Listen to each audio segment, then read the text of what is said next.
students, welcome to the factoring review for Algebra 2A. There is a warm-up to begin our lesson, so if you would pause the video now and try the warm-up. They're just asking you to simplify by multiplying. And just a quick note on question number 2, don't forget FOIL. F-O-I-L. First, outsides, insides, last. You can pause the video now.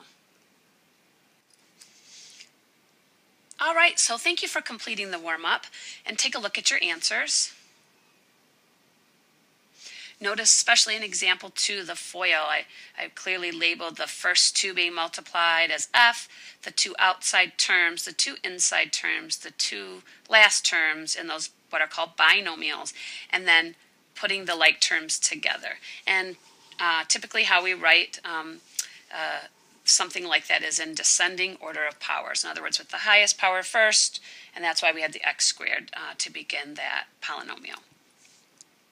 So today we're going to be looking at some aspects of factoring, and throughout this entire 4-day unit we'll be covering everything you ever wanted to know about factoring. Today it's going to be about factoring by using what's called the GCF, or greatest common factor. In our 2 learning goals are first to factor a polynomial using the greatest common factor, or the GCF. Okay, we'll call that GCF, looking for the greatest common factor. And secondly, factor a polynomial using factor by grouping method. So we just used in example 1 of the warm-up, we used the distributive property, probably in the way we traditionally are used to using it, where we have a number that's being multiplied by a quantity. In this case it was 3x being multiplied by x squared minus 4, and what that meant is that 3x had to be multiplied by both things in the parentheses in that quantity. But in fact, the distributive property works both directions. If you had something like AB plus AC, working the distributive property backwards, we could actually pull that A out of both of those terms and rewrite it as A times the sum of B plus C. And again, that's an example of the distributive property. Now, doing the reverse of the distributive property, as I showed here, actually allows us to factor.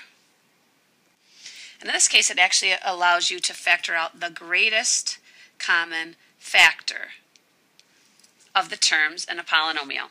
And in that way, we're writing it in what's called factored form. So we're writing in factored form of a polynomial. Now, a polynomial that is in its factored form, when is written as a product of monomials and polynomials that cannot be factored further. So that's how we will know if something is completely factored, is if it's you have just monomials and other polynomials that cannot that don't have anything else in common that can be factored out further. So let's take a look at an example of that. And actually I noticed that there is an error in our example. So let's cross this out and rewrite this as 2x squared minus 4x. And looking at this example, 2x squared minus 4x, that is not completely factored.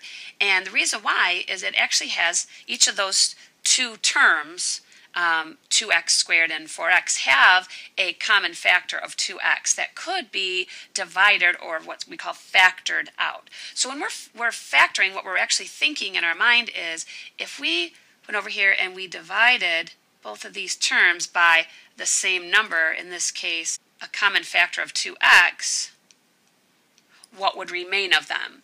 And so if we did that, if we divided 2x squared by 2x, we would just get x left.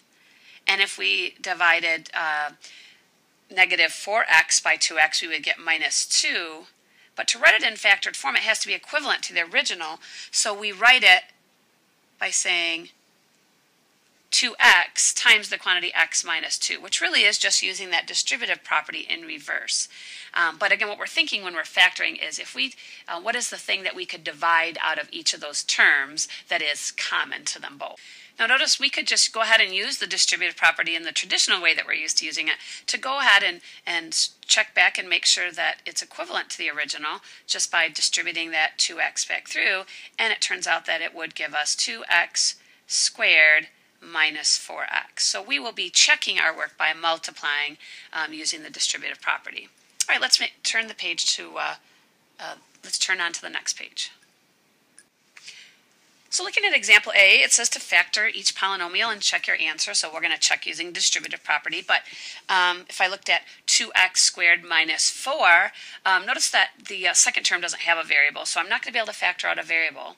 But if you look at the coefficient of the x squared, I have 2. And then I have a constant term of minus 4. And those two both have a 2 in common that could be divided out. So what I think in my head is I just think I'm going to divide both of them by 2, which is the GCF. That's what that is right there, my greatest common factor. And when I write that final factored form, I put that 2 out in front and what's left over in the parentheses. So what would be left over with that first term would just be the x squared, and then with the minus 4 would just leave me with minus 2. So, and again, I could, whether it be in my head or just actually write it out, I'm going to distribute that back through and make sure that I in fact get my original polynomial that was 2x squared minus 4. And that works. Let's move on to example B. So now looking at these three terms, this time we have a trinomial. We have 8x cubed minus 4x squared minus 16x. Now if we just simply looked at the coefficients, we could see that the coefficients all could be divided by 4. They're all numbers that are divisible by 4. But then looking at the variables, notice they all have the variable x. So the greatest common factor for the variable will always be the lower of the powers on the variables. So in this case, we had x to the third, an x squared, and an x. Now the most that any one of those has to give is x. I couldn't take an x cubed out of each term because that last term only has just x to give. And so I take the lowest power on the common variable in each term, and that turns out to be x. So my GCF, that GCF is in fact 4x. And if I divided that out of all of those terms, the remaining polynomial would be 2x squared, because the 8 divided by the 4 is 2, and x cubed divided by x, well, that would reduce the power on the top by 1 and leave me with x squared, and then minus x and minus 4. And again, we could always check our work by distributing that 4x back through and make sure that I get back to my original polynomial. Now, as we move on to example C, you might notice that this looks a little different than the other polynomials, and maybe the way you normally even see polynomials written, because as I mentioned before, we usually write polynomials in descending order of powers, which would actually mean that this term actually should be written first. So my first step is always to rewrite the polynomial so that it's in that descending order of powers. And then I go ahead and take a look at, is there a GCF? And so I think about each one of these terms, what could I divide out of each of these terms? Well, if I look at the coefficients, negative 12 and negative 14, now I think right away of 2, but they both are negative also. And anytime I have a leading coefficient, and that means the coefficient that's listed as the first term is negative, I should always try to take out a negative if possible. So in this case, I'm actually going to divide both terms by negative 2. I'm going to factor out a negative 2 out of both of them. And now I look at the variables. I have an x squared and an x to the first, so I'm going to be able to divide out just an x to the first out of both. And so when I do that, it turns out that the remaining polynomial, after I divide negative 2x out of each, will be a 6x plus 7, because the negative 12x squared, when I divide it by negative 2x, the negative 12 divided by negative 2 is positive 6, and then with the negative 14 divided by negative 2, that turns out to be a positive 7. And so that is my final factored form. That's a hard one to say, tongue twister, but my final factored form is negative 2x times the quantity 6x plus 7. And again, I could go ahead and check my work by distributing back. Okay. What about example D? If we're looking at example D, 3x cubed plus 2x squared minus 10. Well, if I look at the coefficients 3 and 2 and negative 10, boy, 3, 2, and negative 10 don't have any common factors. So the coefficients don't have a common factor. And notice the last term doesn't even have the variable. So in this case, I can tell clearly that there is no greatest common factor.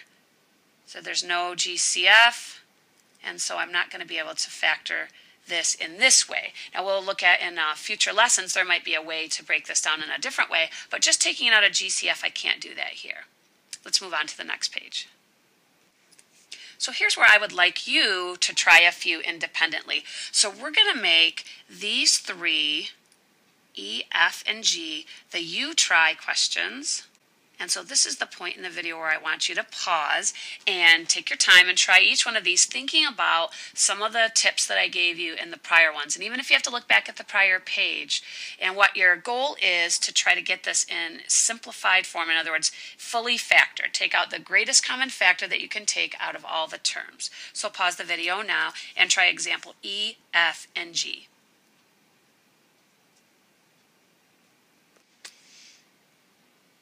So if you're tuning back in now, I hope that you tried all three examples and followed some of the tips I gave you earlier. For instance, in example E, I hope that you rewrote the original polynomial in descending order of powers before you tried to factor it. If not, your answer might be flip-flopped. It might be B times. So I guess the other possibility is you could have written it as B times 5 plus 9B squared. But really, this is the preferred way, okay? And in the next example, as I talked about in one of the prior examples, trying to take out a negative, divide out a negative if your leading term, in other words, if the first term is negative, you should always think about trying to divide out that negative out as well.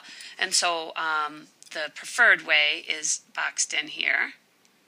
But this is also a correct version of negative 18y cubed minus 7y squared when you factor it, but it's just not really the most correct. And you can see how it just looks more complicated to have all those negatives in the parentheses.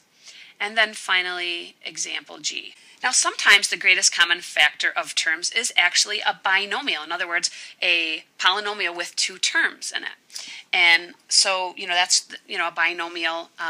For example, there's a binomial could be something like x minus 2 or 3x plus 7. That's a binomial. It's got two terms that are, divided or separated by some sort of operation like adding or subtracting. Those would be separated terms.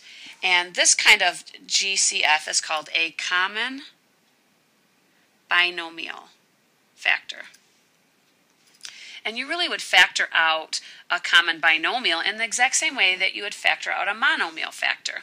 So here's an example. I have negative 2x times the quantity x minus 2 plus 3 times x minus 2. And, immediately you might think about, I'm going to go distribute and do all that. But if you're just asked to factor this, and you notice that, hey, they have this thing in common. They both have this x minus 2. And so what you could do is treat that as if it were the GCF. And if you were to take it out in front, in other words, divide it, you're in effect just dividing both of these terms by the x minus 2. The remaining terms would be a negative 2x and a positive 3. So x minus 2 times negative 2x plus 3. So by dividing out these, what's remaining is negative 2x plus 3. And so this would be called common binomial factoring. And it's actually going to lead us to down the road doing our binomial factoring. So this is sort of the precursor to something that's down the road for us. Let's turn the page. So we're going to go ahead and work a couple more of these together, and I'll leave you a couple to try as you try. Let's take a look at example A. 5 times x plus 2 plus 3x times x plus 2. Notice they have that common binomial right there, x plus 2. That's actually what we're going to factor out. And when we do, what's left over are the numbers that are out in front, the 5 plus 3x. So you might want to leave that as 5 plus 3x or 3x plus 5. So you could write that as x plus 2 times 3x plus 5.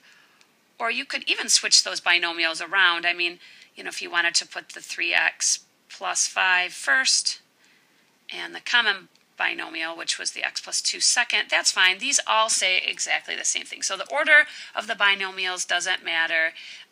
It's just the fact that you have the two binomials being multiplied. And, you know, with multiplication, it's commutative, so you can switch it around if you want to.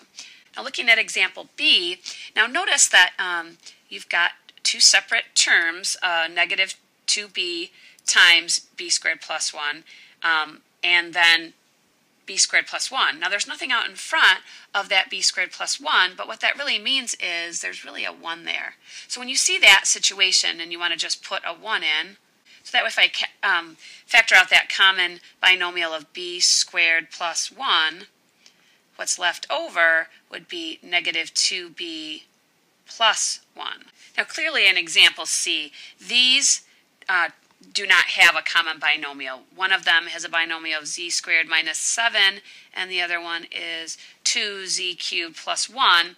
And so we can't do common binomial factoring here. Now, I don't know if I were to distribute these two quantities out and then look at them if there was a way to actually take a GCF out. But what we're doing here is just common binomial factoring, and they don't have a common binomial. So this one is not factorable. So here's where I want you to try the next three on your own. So we're going to call these next ones the U try. So we'll divide that up right here. And the rest will be U tries. So pause the video now and try the following three examples independently. Okay, so here is the point where I'm going to have you try some independently. So please take a look at D, E, F, and G and see if you can do some common binomial factoring. So these will be, starting here at D, your U try questions. Okay, so each one of them try independently. You can pause the video now and try those four and then tune back in to check your work. Okay, so great. Thanks for trying those four. Take a moment and check your answers.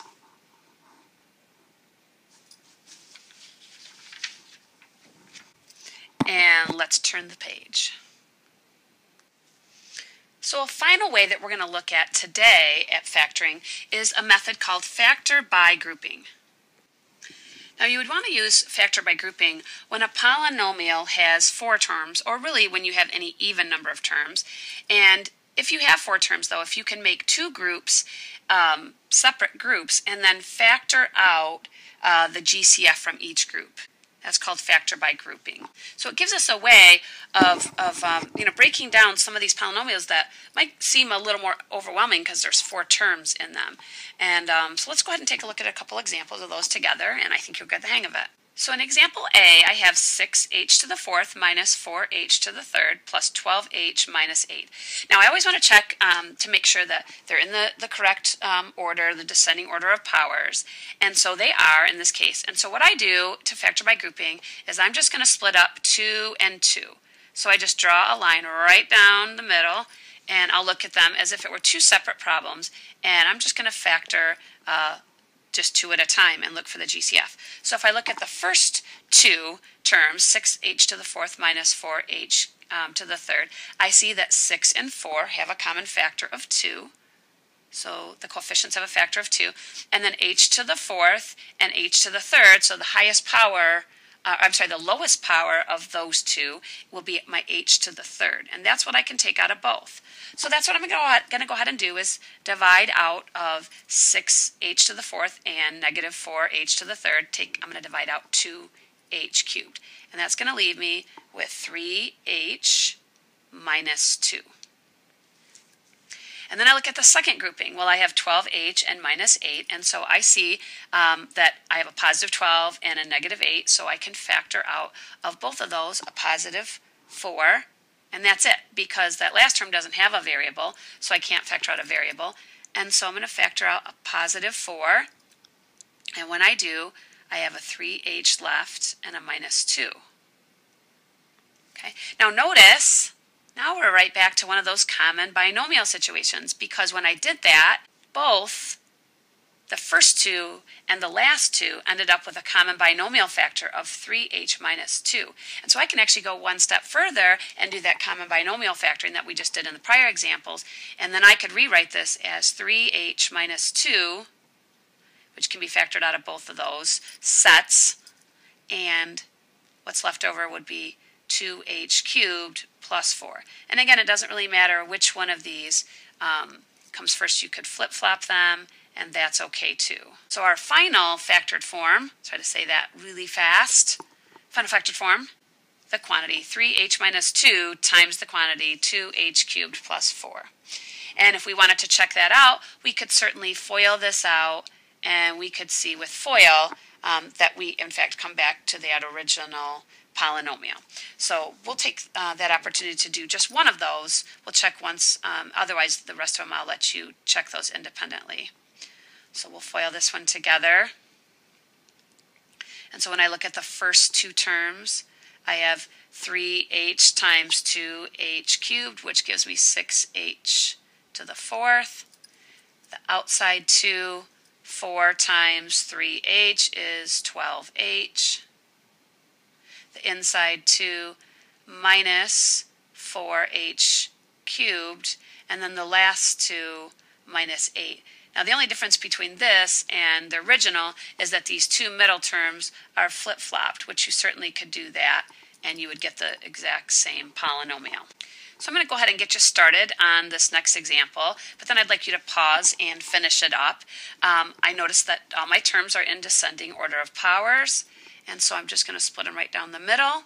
And I'd like you to go ahead and try that same process that we just did with example A, and be sure to check your work. And so pause the video now and try that, and you can tune back in. And if you feel comfortable enough, you can even jump down and try example C. And actually, I'll go ahead and have you do that. So they're in descending order of powers. We're going to split them right down the middle here. So try both of those as you try questions. And you may pause the video now and try them both. So go ahead and check them out. How'd you do? Remember that you can always take a note on your examples that you might have questions on and bring them up when we meet again. So if you had trouble with either one of those, just make a little note to yourself to check with me when we meet again. Let's go ahead and turn the page. Now there was one more example in this little section, but I think we've got a pretty good amount of practice on that. So I do want to make one note about example D. Notice that this polynomial originally was not written in descending order of powers. So before I would have tried to factor this down, I probably would have reordered it so that it said 4r squared plus 24r plus 6. But let's move on and let's take a look at a couple of special cases when we might be factoring with opposites. So if we had something like this, and we notice that this is not really written in that form that we talked about, that descending order of powers. What this really means, what 6 minus x really means, is negative x plus 6. And so if we had something like that, we might want to think about factoring out a negative 1. So if we factored out a negative 1, that would make this into x minus 6. And so what that shows is that these two things are actually equivalent to each other. And that actually gives us a little bit of insight when we are dealing with opposites, how we might want to factor out that negative, and maybe what we might see is that if we hadn't done that, we might not see that there's a common binomial factor when we're doing this factor by grouping. But if we go ahead and always make sure if our leading term is negative, that we factor out a negative, we're going to be more likely to see a common binomial materialize. So let's take a look at an example where that might come up. So I have in example A, 2x cubed minus 12x squared plus 18 minus 3x. Well, again, we've got is a situation here where this really isn't written in that proper descending order of powers. So if I were to rewrite, and the first two terms were fine, but what that 18 minus 3x is equivalent to is minus 3x plus 18. And that's really what we want to make sure that we do anytime that we're factoring. And that's going to help us avoid getting a situation where we might have two binomials that really actually could have been common binomials, but because we didn't factor out a negative, we're not seeing that they actually are common, and so we aren't able to then break our polynomial down into its lowest terms. So if you do this, you usually are pretty safe. Just make sure you put them in descending order of powers, and if you have a situation where you can factor out a leading term that is negative, that you should do that. So let's continue on with this example. So we want to factor by grouping because we have 4 terms. So we're going to go ahead and split these right down the middle. And so when I group the first 2 together, I can see that they have a common factor of 2x squared. So I'm going to factor out 2x squared out of each. Leaves me with just an x and then minus 6.